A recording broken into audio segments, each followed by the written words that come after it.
Cuando aparece el pueblo vasco en la historia por primera vez, porque a lo largo del tiempo este país ha recibido denominaciones diferentes: Baskonia, Vascongadas, Euskal Herria, Euskadi, al igual que sus habitantes también han recibido denominaciones como vascos, cántabros, vizcaínos, vascongados. ¿Cómo se explica la pervivencia de tantos mitos y leyendas mezclados con los relatos históricos? ¿Cuándo y de la mano de qué autores podemos considerar que nace la ciencia histórica en Euskal Herria? Son cuestiones que vamos a despejar de una manera clara y didáctica de la mano de un libro que se titula De los vascos sin historia a los vascos con historia, y su autor es Joseba Aguirre Azcuenaga, a quien nos presenta Juan Aguirre. Arratsaldeon, Juan. Arratsaldeon, Eva. Sí, el libro De los vascos sin historia a los vascos con historias, que ha aparecido muy recientemente, hace el número 24 de la bibliografía de Joseba Aguirre Azcuenaga Zigorraga, doctor en Geografía e Historia y catedrático de Historia Contemporánea de la UPV. Es autor de una obra pues muy nutrida sobre sociedad, política vasca de los siglos XIX y XX. Es especialista en historia de las instituciones parlamentarias y presidente de la Comisión Internacional para el Estudio de la Historia de las Instituciones Representativas y Parlamentarias. Y, obviamente, socio de Eusko Ikaskuntza, donde ha tenido diversas responsabilidades orgánicas y académicas. Y este libro, pues, en 15 breves y muy sustanciosos capítulos, analiza un poco esto que has anticipado, Eva, las narrativas, las historias generales sobre vascos, y despeja estas dudas que todos tenemos. Bueno, arratsaldeon. Arratsaldeon. Dices que has escrito este libro pensando sobre todo en los jóvenes que se inician en el estudio universitario de la historia. Y por esto creo que deberíamos de empezar por una pregunta que quizás se me ocurre que tus alumnos te la harán al principio de cada curso. Joseba, ¿para qué sirve la historia? Pues es una pregunta corriente y a la cual trato de responder, porque la historia se obliga a aprenderla memorísticamente. Y justamente nosotros, y lo que trato de exponer en este libro también es que nosotros no somos zombies, ¿no? Somos historia. Porque en realidad el tiempo no existe, es una creación que se crea, se organiza y toma naturaleza en nuestras vidas. Entonces lo primero que tenemos que ser muy conscientes es de que nosotros somos narrativa. Y por tanto, cada generación y cada persona tiene una manera de organizar el pasado y siempre mirando al futuro. Y con los alumnos lo que trato siempre es de que aprendan a pensar históricamente. Y en este libro también está destinado a un público más generalista, porque finalmente tenemos que aprender y tenemos que ser conscientes que nosotros dejamos una deuda, ¿no? Una deuda, una herencia a nuestros descendientes. Y por lo tanto tenemos que aprender a analizar y a pensar históricamente. Pero ¿qué está pasando? Pensando en el futuro, porque cuando uno escribe historia tiene que estar pensando también en el futuro. ¿Y cuál es la experiencia de los jóvenes? Pues que viven ya y vivimos en unas realidades virtuales en la que ya no hay ni pasado, ni presente, ni futuro. Parece que vivimos en un presente continuo. Y ese es el reto, ¿no? Aprender a pensar históricamente, porque eso forma parte de nuestra existencia. Me suele gustar citar una frase de una poetisa, Muriel Rukeyser, que dijo que el universo no está hecho de átomos, sino de historias. No, desde un punto de vista de pensamiento físico es obvio lo de los átomos, pero sin alguien que lo cuente y sin que lo cantemos, sin organizarlo de forma narrativa, pues el universo no tiene ningún sentido. ¿Cuál es la diferencia entre historia e historiografía? ¿Y en qué medida se puede considerar que la historia es una ciencia? Bueno, historiografía es la historia de la historia. Se piensa sobre los historiadores, sobre la gente que ha creado narrativas, interpretaciones del pasado, pero como digo siempre, nosotros y cada historiador escribe para sus coetáneos y escribe pensando en el futuro, pero reflexiona sobre la experiencia del pasado. Y la historiografía es un análisis crítico de las historias que se han hecho.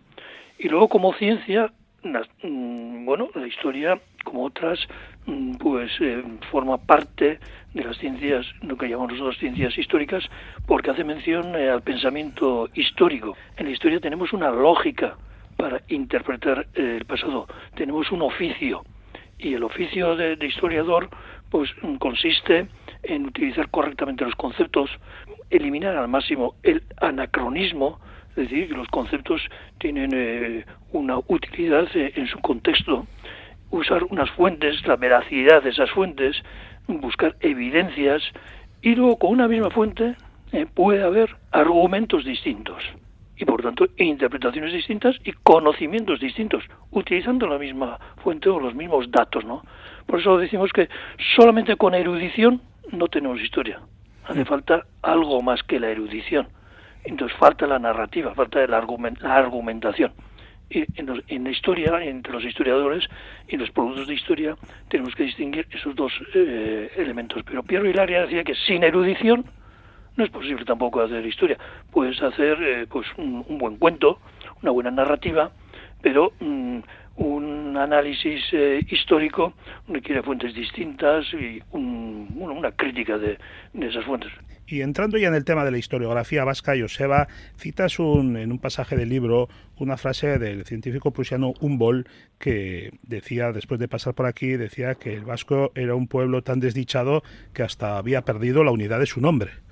Esto me da pie para que plantearte esto que decía al comienzo, que se preguntaba al comienzo Eva, este babel de conceptos, Baskonia, Vascongadas, Euskal Herria, Euskadi, incluso en algún momento Euskaria también. Sí, claro, si nos expresamos en euskera, ese problema desaparece, porque la definición de Euskaldunak y Euskal Herria pues es común en la lengua hablada, en la lengua oral, desde Zuberoa hasta Vizcaya, y incluso en la forma escrita.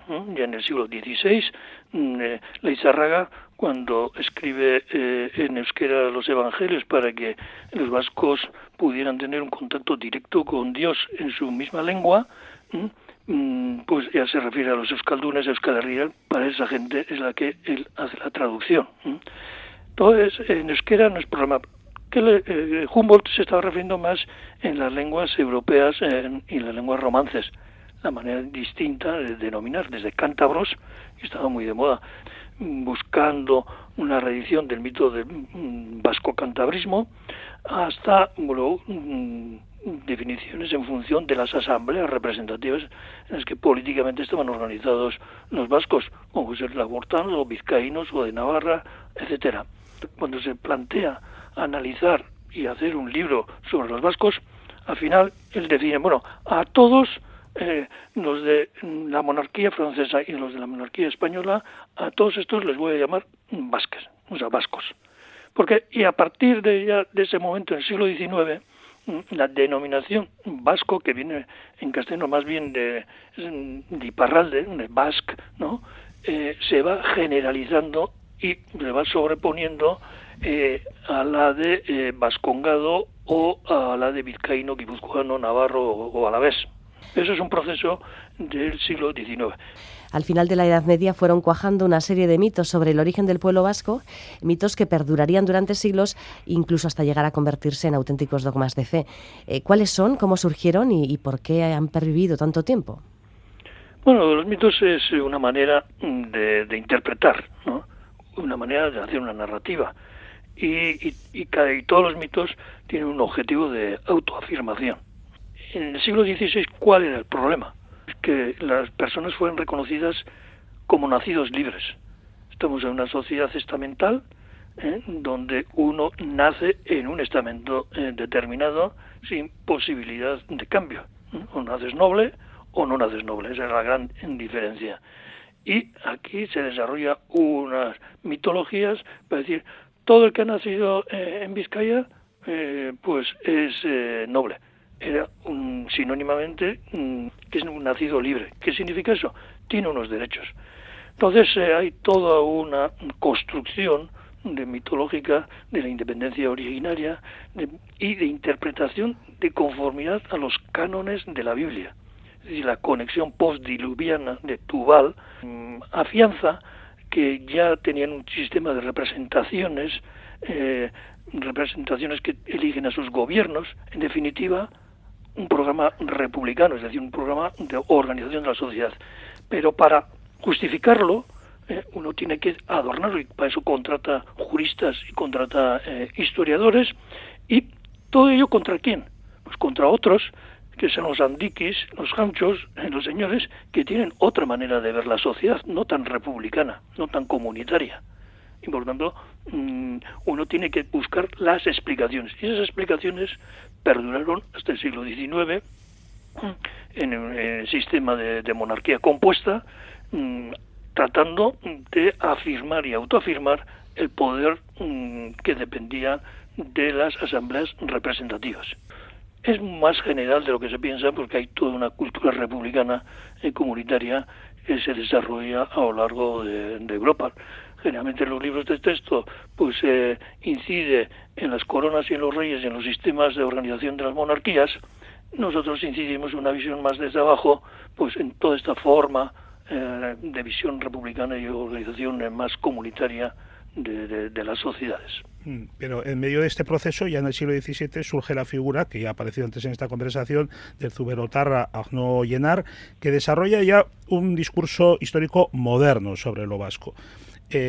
Ayúdanos a entender un poco la trascendencia de Llenard, Joseba.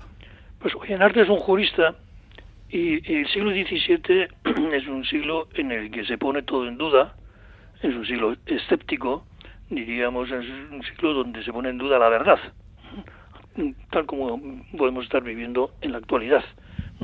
Y lo que se trata es de crear fundamentos sólidos para acercarnos a las verdades. Y en ese momento se fundan en las ciencias históricas la crítica documental. Y se trata de buscar la veracidad de esas documentaciones. Y Llenard pone en duda, por ejemplo, el mito del vasco-cantabrismo y otros mitos muy queridos, que la función de esos mitos era legitimar esas asambleas y esos poderes de asambleas representativas. Pero Llenard primero reflexiona sobre el Reino de Navarra y luego, por extensión, reflexiona sobre, diríamos, los vascones y los vascos en general. Y se refiere al territorio de la Vasconia, tanto de la ibérica como de la aquitana. Por tanto, ahí está creando ya un nuevo sujeto historiográfico referido a Euskal Herria, referido a Vasconia, y por otro lado es muy crítico con las fuentes. Él utiliza fuentes primarias porque tiene acceso al archivo de uno de los grandes señores, que es los señores de Gramont. Él es también jurista del Parlamento de Navarra y por lo tanto tiene una capacitación intelectual, pero también una revisión crítica de las fuentes, y diríamos que a partir de ese momento, al igual que sucede en otros lugares de Europa, pues comienza a sentar comienzan las bases de una nueva historiografía. Estamos hablando del siglo XVII. Él pertenecía a la corriente de los libertinos, es decir, los que tienen la visión de pensar por libre, que son ya preilustrados y que luego va a conectar con la ilustración. Pero Llenard, por ejemplo, va a ser criticado por Larramendi. Y diríamos que en Vizcaya, en Guipúzcoa, Álava, no va a tener tanto éxito su obra. Él escribió esta obra en latín, también escribía en euskera, pero esta obra la decidió escribir en latín. ¿Para qué? Para que tuviera la máxima difusión en los medios intelectuales europeos. El llamado método crítico es algo a lo que dais mucha importancia los investigadores históricos. ¿Qué lo caracteriza y cuándo empieza a aplicarse? El método crítico justamente consiste en poner en duda. Primero poner en duda y buscar la veracidad de la erudición sobre la que uno va a construir un discurso y una interpretación. Y con la interpretación nosotros estamos creando nuevos conocimientos. Pero los conocimientos son provisionales. Y al final este conocimiento provisional lo que a uno le provoca es una nueva reflexión. Por tanto, todo conocimiento es una manera de interpretación de la realidad. Pero eso te provoca a plantear nuevos retos y nuevas preguntas. y en eso consiste el progreso historiográfico, pero fundado en el método crítico, en el que la crítica de las fuentes y la crítica de la interpretación pues es la base de nuestra reflexión para ir a aprender, insisto, a pensar históricamente, a pensar en el tiempo, porque el tiempo, como digo, es una cosa pues que muy relativa y que la inventamos, y nosotros somos tiempo andante.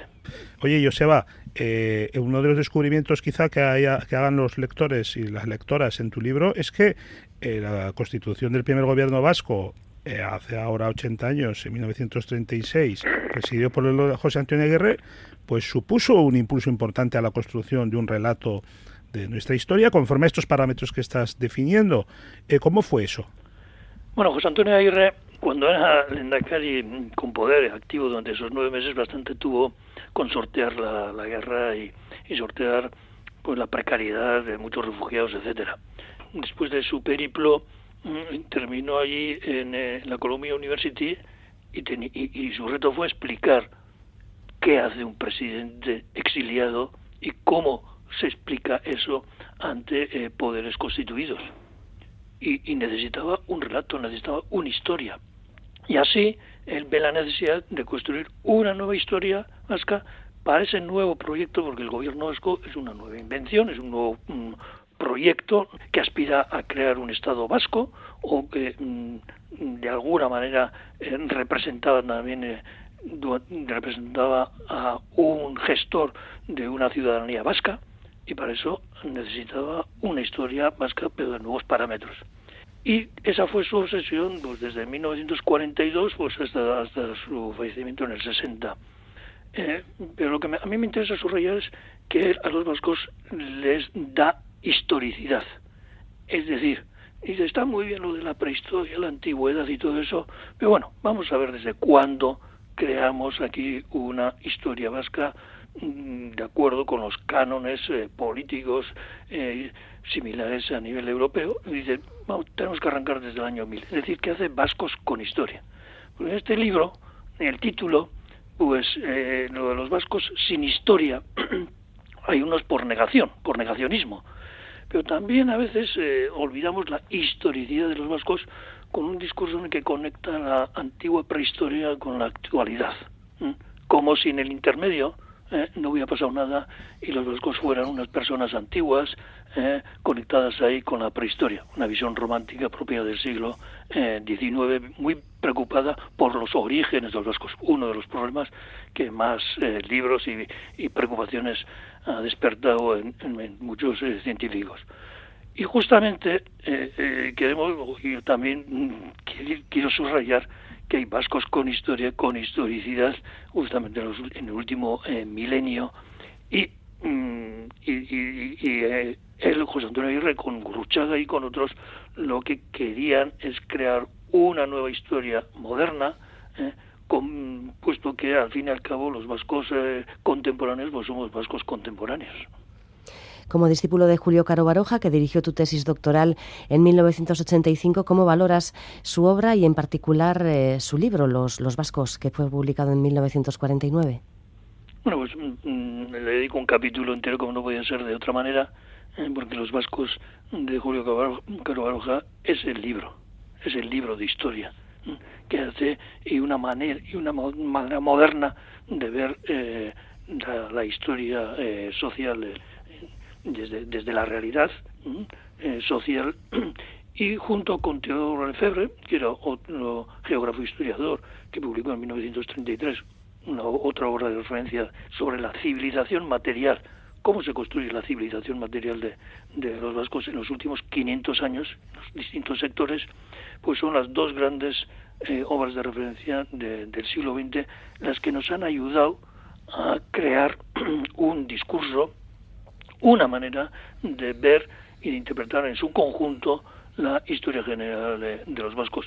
Pues yo soy deudor en todas las ideas, muchas de las que les estoy expresando pues proceden de mis conversaciones con Julio. Por tanto, Joseba, y concluyendo, se puede afirmar que existe un sistema historiográfico vasco homologable con el de cualquier otro país de nuestro entorno, ¿no? En este momento así es. existe un sistema historiográfico en el que Eusko Ikaskuntza tiene una participación y un compromiso, pues porque tenemos revistas de historiografía como es Baskonia, de historia vasca, donde los investigadores vamos publicando nuestros artículos, vamos discutiendo, nos vamos criticando entre nosotros, porque es la manera de renovar los conocimientos, y por tanto, junto con la producción de tesis doctorales y constitución de grupos de investigación en la universidad, nosotros en este momento sí podemos hablar de la constitución de un sistema de historiografía vasca conectada, plenamente integrados en los sistemas de historiografía internacionales y en las organizaciones de ciencias históricas. Bueno, pues es hora ya de recordar cuál es el título del libro del que estamos hablando, Juan. De los vascos sin historia a los vascos con historia, de Joseba Aguirre Azcuenaga, lo edita Chertoa. Es un libro en formato bolsillo, de no más allá de 120-140 páginas, de muy grata y accesible lectura, que nos ayuda a penetrar en esto que hemos estado hablando, en la historia de las historias del pueblo vasco. De las diferentes y variopintas historias que existen. Gracias, Joseba. Gracias, Juan. Hasta pronto. Eskerrik asko. Eskerrik asko. Agur.